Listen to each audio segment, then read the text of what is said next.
Okay तो guys next topic हम start कर रहे हैं चैप्टर 2 का थर्मोडायनेमिक के।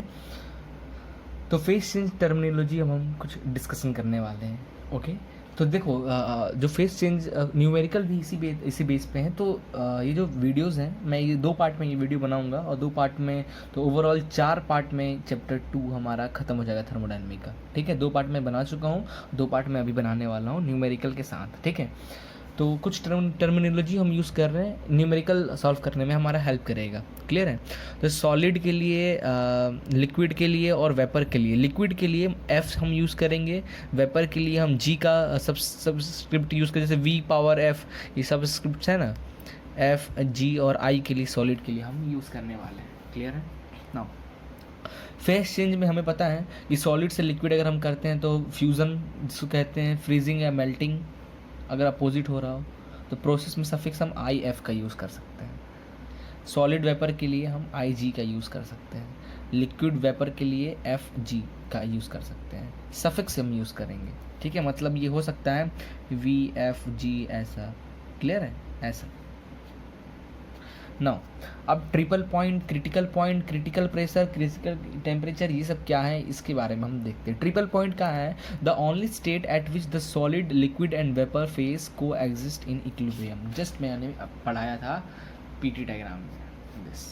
ठीक है, अच्छा इसी में एक था टॉपिक पीवीटी सरफेस। क्या होता है पीवीटी सरफेस?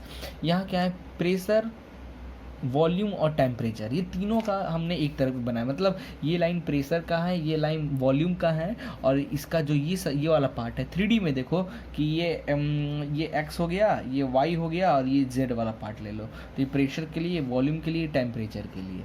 ठीक है, तो किसी भी गैस का इसके लिए देखो, ये सॉलिड वेपर रीजन है, ये लिक्विड वेपर रीजन है, ये क्रिटिकल पॉइंट हो गया। ठीक है, ये सॉलिड रीजन है, ये लिक्विड रीजन है, ये गैस रीजन है। तो a detail study of the heating process reveals that the temperature of a solid rise and then during the change of phase from solid to liquid और solid to vapour, और this solid to vapour the temperature remain constant. ठीक है, temperature आप देखो, temperature remain constant. तो ये generally आपको बता रहा है, ये देखो टेम्परेचर चेंजेस नहीं हो रहा है जब हमारा लिक्विड कोई कन्वर्ट हो रहा है, सिंपली वहाँ पे लेटेंट हीट हो रहा है। तो जनरल हमारा पीवीटी सरफेस का जो ये डायग्राम है, इसका मेन मकसद ये था बताने का कि आप देखो कि टेम्परेचर चेंज नहीं हो रहा है, यहाँ पे सिर्फ फेस चेंज हो रहा है। सेंसिबल हीट और लेटेंट हीट की डिफरेंसेस आपको बता रहा है। ठीक है, मतलब क्या हो रहा था, जैसे इस डायग्राम में देखा जाए कि प्रोसेस 1 से 2 तक हम हीट दे रहे हैं, कोई चेंज, सिर्फ देख रहे हैं हम टेम्परेचर में चेंजेस हो रहा है। एट पॉइंट 2 पे हमारा वाटर 100 डिग्री सेल्सियस क्रॉस जैसे करता है तो पॉइंट 2 से स्टार्ट होने लगता है वो इवापोरेट होना, 3 तक इवापोरेट होता है। 3 तक हमारा 2 से 3 टेम्परेचर सेम रहेगा, बट यहाँ पे फेस चेंजेस हो रहा है। तो यही हमारा ये पीवीटी सरफेस डायग्राम आपको शो जनरली करता है। ठीक है, ज़्यादा डिटेल के बारे में इसमें नहीं आता है टॉपिक्स। तो ट्रिपल पॉइंट क्या हो गया, ये point where fusion curve, vaporization curve and sublimation curve are coexist is called triple point. Critical point क्या होता, द लिमिट ऑफ, देखिए जनरली आप यहाँ देखिए क्रिटिकल पॉइंट क्या हुआ, ये point, this is the critical point. इस पॉइंट के इधर लाइन है, उसको हम कहते हैं सैचुरेटेड लिक्विड लाइन, इस पॉइंट की इधर वाली लाइन को कहते हैं सैचुरेटेड वेपर लाइन। ये दोनों यहाँ पे कोएग्जिस्ट और मिलता है पॉइंट। एट दैट पॉइंट यहाँ का जो भी प्रेशर, टेम्परेचर या डेंसिटी या जो भी हो उसे हम कहते हैं क्रिटिकल पैरामीटर्स। ओके, नाउ अब हम थोड़ा इस पर डिस्कस करते हैं। So critical point, it is the point state at which saturated liquid and saturated vapour curves meet. Clear है? तो ये देखो, ये लाइन है, ये पॉइंट पे सैचुरेटेड लिक्विड लाइन और ये है सैचुरेटेड वेपर लाइन, दोनों इस पॉइंट पे मिलते हैं। इस पॉइंट को हम कहते हैं क्रिटिकल पॉइंट। ओके, अब देखो क्रिटिकल पॉइंट के बारे में और भी कुछ जानिए। Eight critical point latent heat of vaporisation is 0। Latent heat of vaporisation देखो यहाँ पे ऐसे हैं, फिर कम होते होते लेटेंट हीट क्या होगा, 0 हो जाएगा। तो at critical point latent heat of vaporisation is 0। इतना क्लियर है? Now sub cooled and under cooled region किसे कहते हैं? सब कूल्ड या अंडर कूल्ड रीजन हम किसे कहते हैं? सब कूल्ड रीजन ऑब्जेक्ट का जो टेम्परेचर होगा, मतलब आप जो भी ऑब्जेक्ट है, जो भी सब्सटेंस लिए, उसका जो टेम्परेचर होगा सैचुरेशन टेम्परेचर से कम होगा। क्लियर है? मतलब ये पॉइंट है सैचुरेशन टेम्परेचर का। इस सैचुरेशन टेम्परेचर जो भी ऑब्जेक्ट का जो भी आपने जो भी ऑब्जेक्ट लिया है उसका जो टेम्परेचर है इस सैचुरेशन पॉइंट के टेम्परेचर से क्या है, कम है, तो इसे हम कहते हैं सब कूल्ड रीजन या सब कूल्ड या under cooled region. It is a region in which actual temperature is less than the saturation temperature corresponding to the process. This means T saturated is always greater than actual temperature, actual substance से ज़्यादा temperature होगा। Okay, therefore degree of sub cooling क्या हो जाएगा, T saturated minus T actual. ये आपको याद रखना है, degree of sub cooling. Now super heated क्या होता है? सुपर हीटेड का मतलब क्या हुआ कि जो भी आपका सैचुरेशन टेम्परेचर है एक्चुअल सब्सटेंस जो होगा वो ज़्यादा होगा। ये आपका ये सैचुरेशन टेम्परेचर है ना, ये लाइन सैचुरेशन टेम्परेचर ये पॉइंट, और ये आपका हुआ सुपर हीटेड वाला टेम्परेचर। तो सुपर हीटेड वाला जो टेम्परेचर होगा ऑब्जेक्ट का टी एक्चुअल इस टाइम पे ज़्यादा होगा सैचुरेशन से। तो डिग्री ऑफ सुपर हीटेड क्या हो जाएगा, T actual minus T saturated is called the super heated. Super heated region क्या होता है, it is a region in which the actual temperature is greater than the saturation temperature corresponding to that pressure. Clear है? इसे हम कहते हैं super heated region. और wet region किसको कहेंगे, mixture of liquid and vapour. ये जो दोनों लाइन है, सैचुरेटेड लाइन और ये लिक्विड लाइन के बीच वाला जो पार्ट है, इसे हम कहते हैं wet region. It is a region in which both liquid and vapour phase exist, both liquid and vapour phase are exist there in equilibrium. Okay, and when the point is wet region, its temperature is equal to saturation point. तो आप इसमें कोई भी point देख लो, किसी भी point पे आप रख लो, उस सारे पॉइंट का टेम्परेचर जो होगा इस सैचुरेशन पॉइंट टेम्परेचर के बराबर होगा। क्लियर है? नाउ सेंसिबल हीट हम डिस्कस कर ही रहे थे। सेंसिबल हीट क्या होता है, change in temperature with respect to heat. आप जैसे जैसे हीट प्रोवाइड कराते जाओगे टेम्परेचर चेंज होता रहेगा, आपको दिखेगा। Is called sensible heat. D q is equal to m c p d t, specific heat at constant pressure पे। ठीक है, तो d q is equal to sensible heat का फॉर्मूला याद रखना, d q is equal to m c p d t. Okay, now latent heat में देखते हैं अब। लेटेंट हीट क्या है भैया, latent heat phase change with respect to heat. आप जितना हीट दोगे तो आपको टेम्परेचर चेंजेस नहीं दिखने को मिलेगा, बट फेस चेंज होगा, solid change into vapour, liquid change into vapour, phase change मिल रहा है बट टेम्परेचर चेंज नहीं मिलेगा, इसको हम कहते हैं latent heat. Now with increase in pressure the latent heat of vaporisation decreases. तो जैसे जैसे आप प्रेशर इंक्रीज करेंगे लेटेंट हीट ऑफ वेपोराइजेशन क्या होगा, कम होगा। देखो ये प्रेशर फॉर एग्जांपल P1 के लिए, फिर ये बनेगा P2 के लिए। देखो इसका लेटेंट हीट इतना है और इसका लेटेंट हीट कम, फिर और कम, फिर और कम, ऐसा होता जाएगा। तो लेटेंट हीट जैसे जैसे प्रेशर आप बढ़ाओगे लेटेंट हीट, ये देखो यहाँ इस पॉइंट से इस पॉइंट ये है लेटेंट हीट। ठीक है, ये फिर ये कम, फिर ये कम, फिर ये कम, तो कम होता जाता है। ठीक है, eight critical point latent heat of vaporisation is 0। ठीक है, और ड्राइनेस फ्रिक्शन क्या है भैया हमारा, ड्राइनेस फ्रिक्शन के बारे में देखिए। It is a ratio of mass of vapour to the total mass of mixture. ये फॉर्मूला आपको याद रखना है। तो dryness friction is equal to mass of vapour upon total mass of mixture. तो टोटल मास ऑफ मिक्सचर में क्या है, उसमें कुछ अमाउंट ऑफ वेपर भी है, कुछ अमाउंट ऑफ लिक्विड भी है। तो mass of vapour plus mass of liquid और mass of vapour upon mass of vapour plus mass of liquid is called the dryness fraction. Clear है? ड्राइनेस फ्रिक्शन क्या बताता है, वो बताता है कि कितना अमाउंट में आपका कितने amount of molecules, water molecules present हैं आपके किसी भी सब्सटेंस में, किसी भी फ्लूइड में। ठीक है, now x for saturated liquid line. तो ड्राइनेस फ्रिक्शन हम सैचुरेटेड लिक्विड लाइन के लिए ड्राइनेस फ्रिक्शन निकालने वाले हैं। तो सैचुरेटेड लिक्विड लाइन के लिए, ठीक है, मतलब सैचुरेटेड लिक्विड लाइन ये है ना, तो इस लाइन पे हमारा मास ऑफ वेपर क्या हो जाएगा, मास ऑफ वेपर तो है ही नहीं, तो लिक्विड लाइन है ना, मास ऑफ वेपर तो होगा ही नहीं। तो यहाँ पे मास ऑफ वेपर को हम 0 ले लिए। देखो तो मास ऑफ वेपर हमारा क्या हो जाएगा 0, मास of vapour 0, mass of liquid तो है तो ml, दिस सब इज इक्वल टू 0। तो फॉर सैचुरेटेड लिक्विड लाइन के लिए हमारा 0 हो गया dryness friction, and saturated vapour line के लिए, मतलब इस पॉइंट वाले लाइन के लिए हम देखेंगे अब वेपर लाइन के लिए मास ऑफ वेपर, तो वेपर तो है वो तो रहेगा ही, मास ऑफ वेपर वो तो है ही, मास ऑफ लिक्विड तो है ही नहीं वहाँ, इसलिए 0 दे दिया। तो दिस इज इक्वल टू 1। इसका मतलब क्या हुआ, जो ड्राइनेस फ्रिक्शन होगा, ड्राइनेस फ्रिक्शन जो होगा वो 0.0 से 0.1 के बीच में ही लाई करेगा। क्लियर है? तो ये था हमारा ओवरऑल ड्राइनेस फ्रिक्शन के बारे में।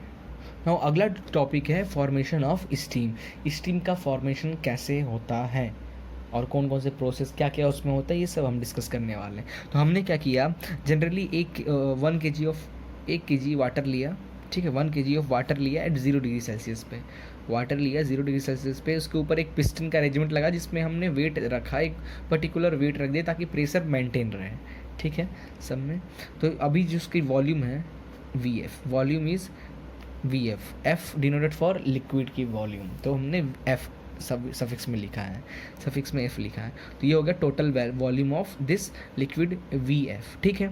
हमने हीट स्टार्ट किया, टेम्परेचर देना, हीट प्रोवाइड, हीट दे रहे हैं, हीट दे रहे हैं, हीट दे रहे हैं, कुछ देर बाद देखेंगे एट टेम्परेचर टी एस, ठीक है, यहाँ पर टेम्परेचर 0 डिग्री सेल्सियस, तो एट टेम्परेचर टी एस थोड़ा सा टेम्परेचर हमने इंक्रीज़ किया, तो क्या हुआ, हमारा ये पिस्टन थोड़ा सा ऊपर तो ज़रूर जाएगा, क्योंकि कुछ ना कुछ अमाउंट ऑफ लिक्विड जो है, वाटर है, जो इवापोरेट होकर वेपर में कन्वर्ट हुआ होगा, तो ये इतना कम होता है कि हमें दिखता ही नहीं है, ठीक है ना।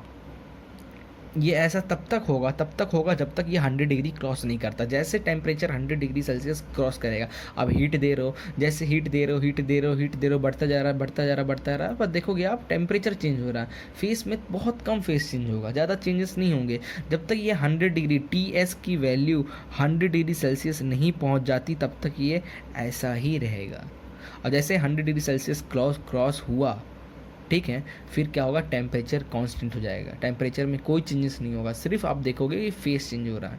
तो यहाँ पे भी टेम्परेचर 100 डिग्री सेल्सियस है, यहाँ पे भी टेम्परेचर 100 डिग्री सेल्सियस है, बट आप देखोगे वाटर कन्वर्टेड इनटू स्टीम। तो वाटर किस में था, पहले वाटर था इतना, और वाटर कम हो गया, वेट स्टीम इसलिए नाम दिया क्योंकि स्टीम की में कुछ amount of water molecules present है, ये स्टीम आ गया। और हमने हीट किया तो जितने वाटर थोड़ा बहुत प्रेजेंट था वो पूरा का पूरा किस में, ड्राई सैचुरेटेड स्टीम में कन्वर्ट हो गया, ड्राई सैचुरेटेड स्टीम में कन्वर्ट हो गया, इसकी वॉल्यूम हो गई Vg, okay, total volume Vg, तो Vg minus Vf is called आपका क्या हो जाएगा, टोटल जो वॉल्यूम डिस्प्लेस हुआ, ये जो डिस्प्लेस हुआ दिस, ओके, उसको और टेम्परेचर आप सप्लाई करोगे तो क्या होगा, वो सुपर हीटेड रीजन में पहुंच जाएगा, जिसको हम V सुपर हीटेड से डिनोट कर रहे हैं। क्लियर है नाउ। इसी बीच में देखो तो लैटेंट हीट और हिडन हीट, क्या होता है लैटेंट हीट और hidden heat. Now the heat being supplied does not show any temperature but changes water into vapour at this point पे। Temperature at this point, temperature तो same है 100 degree Celsius 100 degree Celsius, temperature changes नहीं हो रहा है, but आप देखोगे face change हो रहा है। यहाँ पे वाटर था, थोड़ा वेपर था, यहाँ पे फुल्ली वेपर में कन्वर्ट हो गया, ठीक है, इसको हम कहते हैं लैटेंट हीट और हिडन हीट के कहते हैं, ठीक है। Now so long as the steam is contact with water it is called wet steam.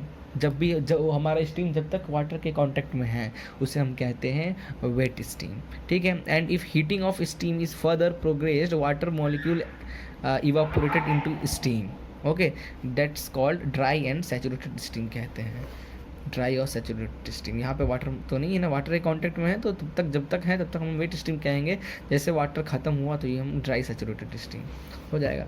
Now if Vg, अब क्या हो गया, Vg हो गया, तो Vg m volume of 1 kg dry and saturated steam in the work in the piston, तो कितना piston work हुआ उसको निकालने के लिए फॉर्मूला क्या हो जाएगा, work is equal to P Vg minus Vf, where P is the constant pressure, जो भी आपने प्रेशर इस पे वेट डाला है दैट कांस्टेंट प्रेशर। तो वर्क टन ऑफ पिस्टन कितना हुआ, P Vg minus Vf।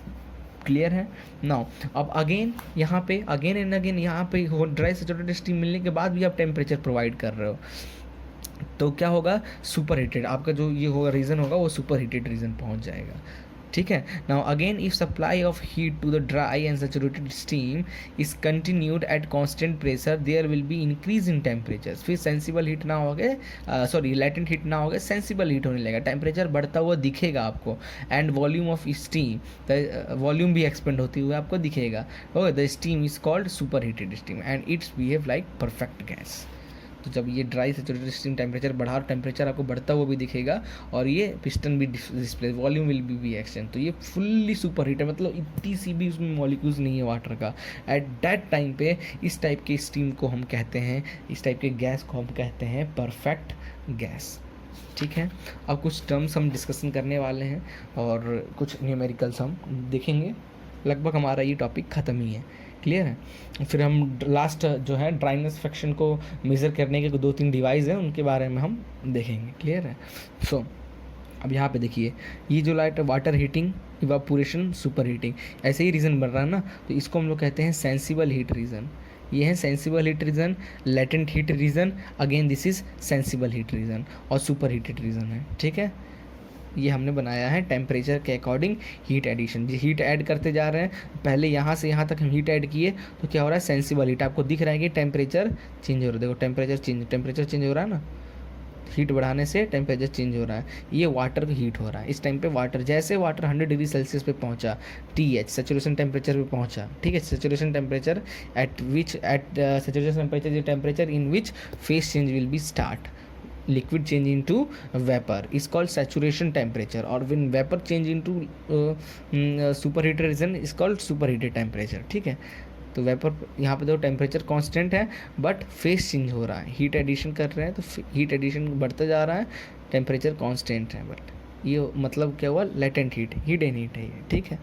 Now important terms हम डिस्कस करने वाले हैं, HF क्या है, सेंसिबल हीट ऑफ वाटर, और हम इसे कहते हैं टोटल एंथैल्पी भी, ओके।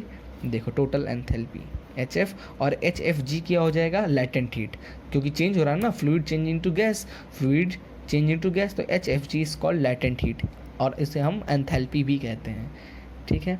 नाउ ड्राइनेस फ्रैक्शन के बारे में हम डिस्कस कर लिए, T सुपर का मतलब सुपर हीटेड टेम्परेचर, TS मतलब सैचुरेशन टेम्परेचर, ठीक है। ड्राइनेस फ्रैक्शन के बारे में हम डिस्कस कर ही चुके हैं, टोटल हीट और एंथैल्पी ऑफ वेट स्टीम, अच्छा ठीक है। सुपर हीटेड स्टीम के लिए एंथैल्पी देखेंगे हम, और वेट स्टीम के लिए एंथैल्पी का फॉर्मूला हम यहाँ पे देखने वाले हैं। नाउ इसको हम दूसरे तरीके से समझेंगे, ओके। नाउ अब हम फाइनल इक्वेशन पे आ रहे हैं, क्लियर है। तो हमने एक कंटेनर लिया, कंटेनर का में total volume will be V, in which total volume V in which VL amount of liquid present, जिसको हमने दिया है volume of liquid V suffix L, और उसमें कुछ गैसेज हैं जिसका हमने वॉल्यूम है दिया है VG, वॉल्यूम ऑफ गैस। तो total specific volume of mixture क्या हो जाएगा, is called VG plus VL, clear है। Where m is a total mass of mixture, m is a total mass of mixture, mv is a mass of vapour, और जो gas है उसका mass ml है, mass of liquid. Value put कर दीजिए, तो हो जाएगा mv is equal to mgvg plus mlvl, हो जाएगा, इतना तो दिक्कत नहीं है ना। फिर इस v को यहीं रहने दो, इस m को इधर डिवाइड कर दिया, m को डिवाइड किया, तो mg अपॉन m, ठीक है, क्या हुआ, mg अपॉन m क्या, dryness fraction, mass of gas upon total mass of mixture. Dryness fraction क्या होता है, mg upon mg plus m, water, mass of water present in this, and mass of gas is a total मास, जिसको हम m से दिखा रहे हैं, और मास ऑफ गैस, तो mg अपॉन m क्या हो जाएगा, x dryness fraction, plus ml upon m क्या हो गया, अपोजिट, तो 1 minus x is equal to this, ठीक है। तो 1 minus x is equal to ml mass of liquid, मतलब mass of water upon total mass, इसको हम कहेंगे 1 माइनस एक्स, इतना, ठीक है। इसको आप ओपन करेंगे तो ये हो जाएगा, ऐसा इक्वेशन बन जाएगा, this means v is equal to VL plus x VG minus VL, और v is equal to VF, L और F ठीक सेम ही है ना, L मतलब लिक्विड, F मतलब फ्लूइड, तो आप किसी से भी डिनोट कर सकते हैं, दोनों सेम है। तो VF प्लस x, यहाँ VFG का मतलब VG माइनस VF, देखो मैं जब भी VFG लिखूँगा, VFG मतलब VLG which is equal to VG minus VF, ये आपको याद रखना है। VFG मतलब फ्लूइड और गैस का, या फ्लूइड को मैंने लिक्विड में बोल रहा हूँ, और फ्लूइड लिक्विड ऐसे बोल रहा हूँ, ठीक है, कंफ्यूज मत होना, F और L लिख दिया तो कंफ्यूज नहीं होना है, एकदम नहीं होना है, ठीक है। F और L का मतलब सेम है, तो जब भी VFG का दिखा आपको, इसका मतलब क्या हुआ, G माइनस F, और यही VGF लिख दिया तो हो जाएगा VF minus VG, F minus G, VF minus VG, confuse नहीं होना। तो स्पेसिफिक वॉल्यूम का फाइनल इक्वेशन बनता है in terms of dryness fraction is VF volume of specific volume of liquid plus x VFG, liquid minus gas minus volume of gas minus volume of this, ये हो गया equation. तो ये specific volume of mixture के लिए ये equation निकला। Now similarly enthalpy के केस में क्या हो जाएगा, H, एंथैल्पी को H से दिखाते हैं, तो H is equal to HF plus x HFG हो जाएगा। Similarly in case of entropy, S is equal to SF plus x SFG ठीक है। Similarly in case of internal energy U is equal to u f plus x u f g. ये 3 याद हो जाएगा, ये specific value. ये कैसे मैंने प्रूफ किया, ये सिमिलरली इसकी फॉर्मूला के अकॉर्डिंग हम एंथैल्पी, एंट्रोपी, इंटरनल एनर्जी में हमने वैल्यू पुट करके ये फार्मूला बना दिया। ये तीनों फार्मूला आपको याद रखना है। अब मेन टॉपिक पे आते हैं। नाउ एंथैल्पी और अब एंट्रोपी के बारे में हम न्यूमेरिकल इस टॉपिक में ज़्यादा से ज़्यादा कराएंगे, तो आपको हम अलग अलग पॉइंट पे एंथैल्पी निकाल के बताइए। तो TS डायग्राम बनाया है, ये है point, this is my point 1, this is my point 1 dash, this is my point 1 double dash and this is point HF point. ठीक है, तो हर एक पॉइंट पे मैं आपको एंथैल्पी निकालना बताऊंगा और हर एक पॉइंट पे हम आपको एंट्रोपी भी निकालना बताएंगे। ठीक है, नाउ अब यहाँ पे देखो, आप केस 1 हम देख रहे हैं, इस पॉइंट पे हम एंथैल्पी निकालेंगे। तो H1, इस पॉइंट पे एंथैल्पी निकालने के लिए ये पॉइंट का नाम क्या है, ये HF है ना, this is enthalpy of fluid, क्योंकि ये क्रिटिकल पॉइंट है। इसके इधर वाला फ्लूइड लाइन, इसके इधर वाला गैस लाइन। तो एंथैल्पी 1 का अगर निकालना है, इस पॉइंट की एंथैल्पी आपको निकालनी है, तो H1 इज इक्वल टू, यहाँ से इस पॉइंट से देखो, इस पॉइंट से यहाँ तक जाने के लिए HF, इस पॉइंट पे, इस पॉइंट का नाम HF plus this latent heat. इस लेटेंट हीट को HF में जब ऐड करोगे तब आपको H1 मिलेगा। सही है ना? ठीक है। नाउ केस 2 देखने जा रहे हैं। केस 2 मतलब T1 डैश। अब देखो, ये T1 जो टेम्परेचर है, T1 डैश का जो टेम्परेचर है, ये T1 के टेम्परेचर से ज़्यादा है। तो T1 डैश का टेम्परेचर T1 के टेम्परेचर से ज़्यादा है, तो that is super heated region. तो सुपर हीटेड रीजन का जब एंथैल्पी निकालना है H1 डैश का, तो क्या करेंगे, सुपर हीटेड रीजन का निकालना है ना H1 डैश का। तो सबसे पहले तो H1 की value, this H1 plus CP T1 dash minus T1 dash minus T1, super heated region का टेम्परेचर माइनस एट पॉइंट 1 का टेम्परेचर।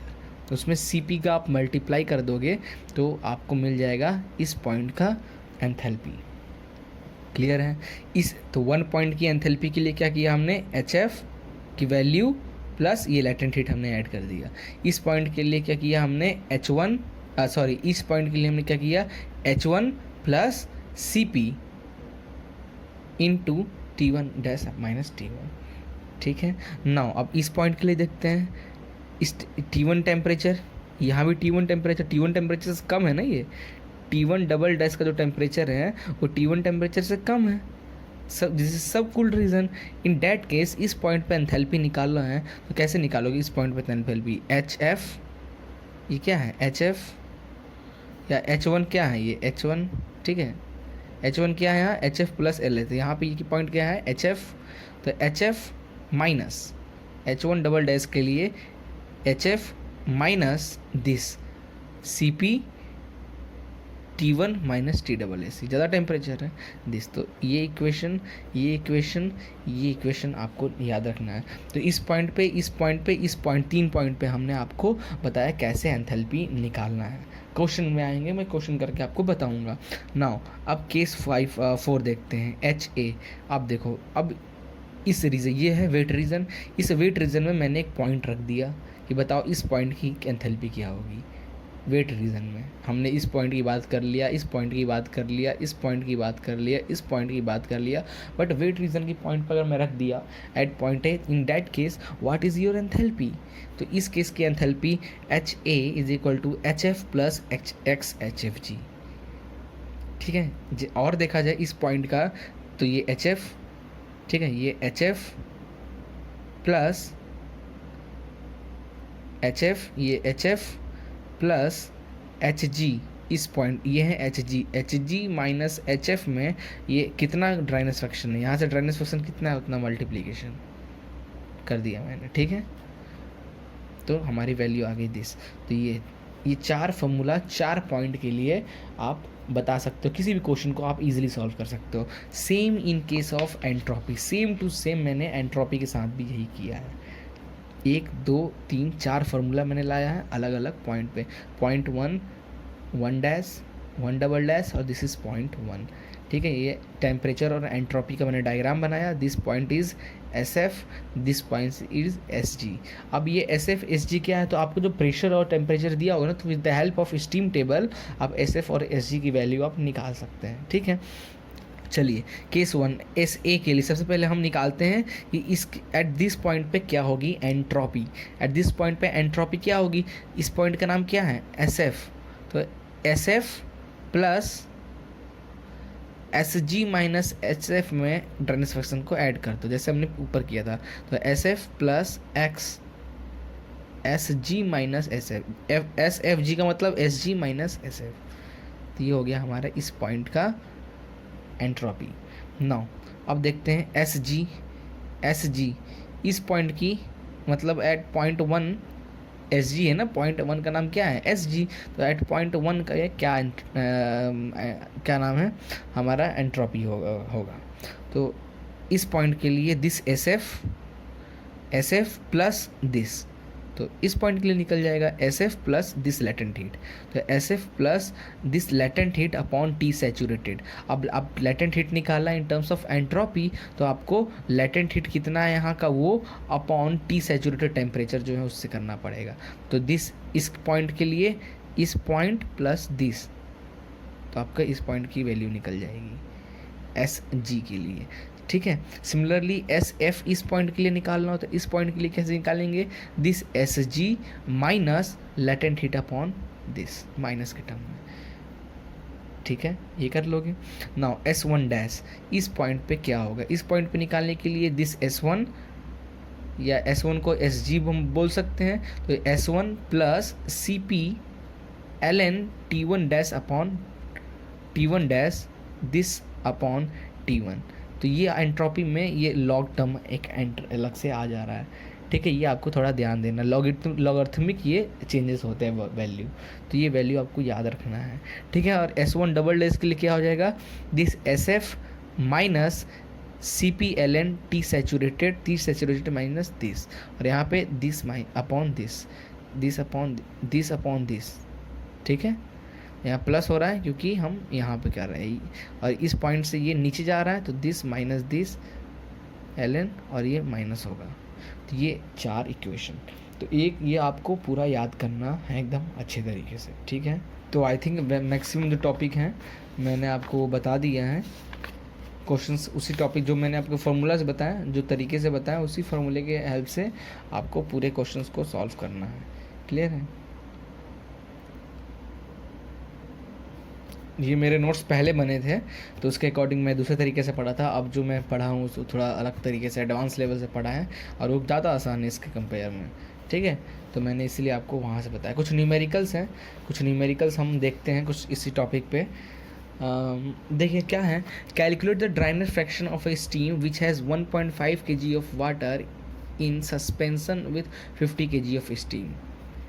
ड्राइनेस फ्रैक्शन आपको कैलकुलेट करने को बता रहा है, तो 1.5 kg ऑफ वाटर है मतलब MS 1.5 kg ऑफ वाटर है मतलब M mass of water is equal to 1.5 kg और मास ऑफ सस्पेंशन स्टीम दिया हुआ है 50 kg। तो ड्राइनेस फ्रैक्शन क्या हो जाएगा, mass of steam upon mass of steam plus mass of water. तो 50 अपॉन 50 plus 1.5 is equal to 0.971 is the dryness fraction. ठीक है, ओके, एक क्वेश्चन है, आपको बता रहा हूँ, क्वेश्चन यहाँ पे नहीं लिखा हुआ है बट मैं आपको क्वेश्चन विजुलाइज करा रहा हूँ, आप थोड़ा देखना। तो आपको क्या दिया है, आपको एक टेम्परेचर दिया है 244.2 डिग्री सेल्सियस, 22 डिग्री सेल्सियस आपको क्वेश्चन में टेम्परेचर दिया हुआ है। At this temperature 244.22 degree Celsius पे आपको सारे वैल्यूज़ स्टीम के कैलकुलेट करने हैं। कैलकुलेट क्या करना है, आप स्टीम टेबल के हेल्प से सारे वैल्यू आप निकाल लेना। क्लियर है? स्टीम टेबल का यूज़ करना मैं आपको बताया हूँ थर्मोडायनेमिक्स में ही, मैं ई बटन में ऐड भी कर दूंगा, तो स्टीम टेबल के वीडियोस आप देख लेना कैसे निकालते हैं। तो एट 244.22 डिग्री सेल्सियस पे जितने वैल्यू आते हैं, प्रेशर कितना होगा, specific volume of liquid, specific volume of gas, enthalpy of liquid, enthalpy of fluid and gas, saturated enthalpy, superheated enthalpy, saturated enthalpy, Hg, superheated enthalpy, wet enthalpy, ठीक है। H F क्या है हमारा, saturated enthalpy. H F G क्या है हमारा, wait enthalpy. H G क्या है, सुपर हीटेड एंथैल्पी।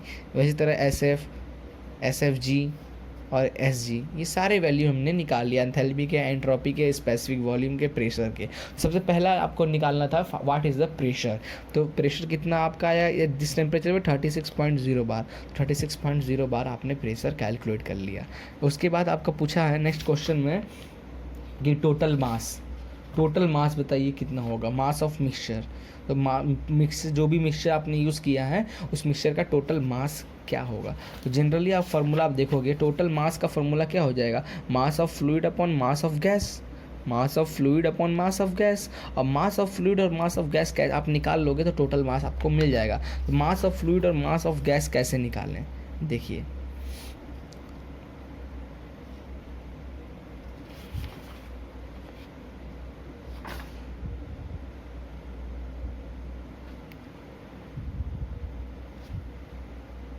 ओके, तो क्वेश्चन में आपको मास ऑफ फ्लूइड दिया हुआ है 10, क्वेश्चन में आपको मास ऑफ फ्लूइड 10 दिया हुआ है, क्लियर है। अब देखो, सबसे पहले हमें पता है टोटल मास का फॉर्मूला अगर हम देखें तो volume of gas upon specific volume of gas होता है। Mass is equal to volume of gas upon specific volume of gas. तो therefore volume of gas Vg is equal to mass upon this. तो mass of इसके लिए, तो हम किसके लिए, सबसे पहले लिक्विड के लिए निकाल रहे हैं। तो लिक्विड के लिए वॉल्यूम ऑफ लिक्विड क्या हो जाएगा, mass of liquid into specific volume of liquid. Specific volume of liquid आपने स्टीम टेबल की हेल्प से ये निकाला है। और मास ऑफ लिक्विड आपका दिया हुआ क्वेश्चन में 10, दोनों को मल्टीप्लाई करोगे तो आप वॉल्यूम ऑफ लिक्विड आपको मिल गया। ओके, तो वॉल्यूम ऑफ लिक्विड मिल गया आपको। तो वॉल्यूम ऑफ वेपर क्या हो जाएगा, टोटल वॉल्यूम, ठीक है, माइनस दिस, क्लियर है, टोटल वॉल्यूम माइनस दिस। तो वॉल्यूम ऑफ गैस आपका वैसे भी आप स्टीम टेबल की हेल्प से आप यहाँ पर निकाल ही चुके हो, सॉरी स्पेसिफिक वॉल्यूम निकाल रखे हो, तो आप ये वॉल्यूम है, ठीक है। तो टोटल वॉल्यूम दैट इज़ 0.05 में से mass volume of liquid minus कर दोगे जो भी आया है, तो आपको मिल जाएगा volume of gas. Okay, therefore mass of vapour कितना हो जाएगा, volume of vapour upon specific volume. Volume of vapour अभी आपने निकाला this value, and specific volume of gas ये Vg आपने निकाला है यहाँ पे। इस the help of steam table value put करोगे तो Mg निकल गया। ओके, तो टोटल मास क्या हो जाएगा, mass of fluid plus mass of gas. Mass of fluid 10 दिया हुआ था क्वेश्चन में, Mg अभी निकाला आपने दिस, टोटल मास हो गया आपका ये। ऐसे ही फिर पूछेगा what is the specific volume, total specific volume क्या हो जाता है। टोटल स्पेसिफिक वॉल्यूम का ये फार्मूला याद है, अभी कुछ देर पहले मैंने बताया आपको, is equal to volume specific volume of fluid plus x specific volume of fluid and gas, ठीक है। तो इसको आप VFG को क्या लिख सकते हैं, Vg माइनस VF, इतना कर लिए। तो स्पेसिफिक वॉल्यूम ऑफ फ्लूइड अभी जस्ट आपने with the help of steam table fluid निकाला दिस, ठीक है। आपने यहाँ पे आपको पुट करना है, वैल्यू पुट किया। ट्रांसफैक्शन शायद क्वेश्चन में आपको दिया हुआ होगा, क्वेश्चन नहीं है मेरे पास, नहीं तो मैं आपको एकदम क्लियर कर देता। और VFG आप है ही, this value, this VF and this is VG, ये वैल्यू पुट करोगे तो डायरेक्ट आपकी स्पेसिफिक वॉल्यूम निकल जाएगी। ये निकल गया। स्पेसिफिक एंथैल्पी क्या होगा, H निकालना है। स्पेसिफिक एंथैल्पी का फॉर्मूला हमें पता है, HF plus X HFG। Okay, HFG की वैल्यू आपने निकाल रखा है with the help of steam table this, और HF की वैल्यू दिस, ठीक है। ट्रांसफैक्शन क्वेश्चन में दिया हुआ है इतना, ठीक है। ट्रांसफैक्शन क्वेश्चन में दिया हुआ है, HFG अभी आपने स्टीम टेबल से निकाला, वैल्यू पुट करना, डायरेक्ट आपका निकल गया specific enthalpy. Same to same specific entropy कैसे निकलेगा, स्पेसिफिक एंट्रोपी का formula SF plus X SFG। तो देखो यहाँ पे आपका निकाल रखा है, SF भी आप स्टीम टेबल की हेल्प से, SFG भी आप स्टीम टेबल की हेल्प से सारे वैल्यू निकाल के आप रखे हुए हैं, ठीक है। सिंपली आपको क्या करना है, यहाँ पे पुट करना है। पुट करोगे तो आपकी डायरेक्ट S की वैल्यू निकल जाएगी 2.8623 किलो जूल पर KG kelvin. Now what is the specific internal energy, mu specific internal energy is called H minus PV। ये भी फॉर्मूला होता है, या तो आप इसके हेल्प से भी निकाल सकते हो कि mu is equal to mu F plus X mu FG। But mu F और म्यू G कहाँ से मिलेगा, तो ये फार्मूला सबसे अच्छा तरीका है, एंथैल्पी का फार्मूला। एंथैल्पी का फार्मूला क्या होता है, enthalpy is equal to mu plus mu नहीं U plus PV internal energy plus product of pressure and volume. Okay, तो यू कितनी हो जाएगी internal energy, h minus p v, तो एच माइनस पी वी, तो एच अभी आपने just निकाला है स्पेसिफिक एंथैल्पी, ये वैल्यू, तो आप वैल्यू रखना है, माइनस प्रेशर दिया हुआ था 36 बार प्रेशर है ना, तो पास्कल में चेंज कर लो तो 36 into 10⁵ pascal into this volume, जो आपका स्पेसिफिक वॉल्यूम जो आपका आया है 0.04, हमने वॉल्यूम पुट करो 1000 डिवाइड, क्योंकि चेंज कर रहे हैं हम स्पेसिफिक वॉल्यूम मीटर क्यूब पर केजी में, तो केजी को हटाने के लिए 1000 डिवाइड कर दिया, तो टोटल इंटरनल एनर्जी आ गया हमारा 1154.78 किलो जूल पर केजी। ठीक है, तो फाइनली ये टॉपिक, ये चैप्टर के क्वेश्चंस और भी क्वेश्चंस हैं, आप लगाने की कोशिश करना। ऊपर आई बटन में मैंने इससे पहले जो लिंक दिया था उसमें भी काफ़ी क्वेश्चंस कराए इस टॉपिक के। ठीक है, इसके बाद हमारा बचेगा इस चैप्टर का last, that is determination of dryness fraction of steam with the help of this tanker bucket calorimeter, throttling calorimeter और separating and throttling calorimeter। कैसे ये वर्क करता है मैं इसके लिए सेपरेट वीडियो बनाऊंगा। Okay, thank you.